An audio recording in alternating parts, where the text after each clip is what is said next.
Good morning. I wanted to give you a life hack if you haven't discovered it already, and it's bone broth. Bone broth is so easy to make. You can make it on your stove, you can let it simmer overnight. Got to have at least 12 hours in there. More is probably better. The longer your bone broth simmers, the more thick and gelatinous it will be, which is where all the good stuff is in the broth. Or you can do an Instapot, and you can do it for a couple hours in the Instapot as opposed to several hours on the stove. Anyway, it's so handy to have around.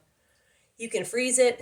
I would recommend if you do freeze it to do it in this style of jar because it doesn't have the lip which causes things to break. I mean, this could still break, but it's not as likely as the ones with the jars with the shoulders.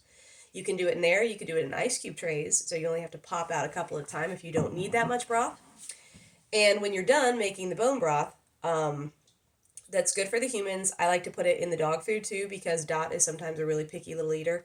She'll eat horse shit, but that expensive food we buy her, that's not so great. We're a little tired of that. So I change out the broths that I put in her dinner and she eats it better. Then when you're done making that, you have all these bones. And these bones are perfect for pulverizing in a food processor, and they'll create bone meal. So bone meal is really good for the garden. It's high in phosphorus and calcium. And I'm doing a project right now, I've been doing it all winter, where I let a bed rest and be fed.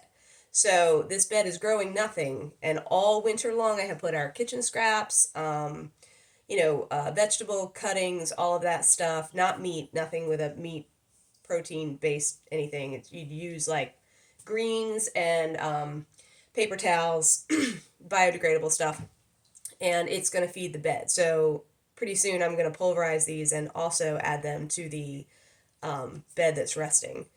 And you can do it with rotisserie chickens too. The bones from rotisserie, I don't get them very often because I don't like the packaging. It's not recyclable. So I'll grab one once in a blue moon if I'm in a really big hurry and or really hangry. And then I feel like shit when I get home because I'm like, I have to throw it away because it's not recyclable. But I found this other hack. This is the AHA use for a rotisserie chicken container. What? It's a mini greenhouse.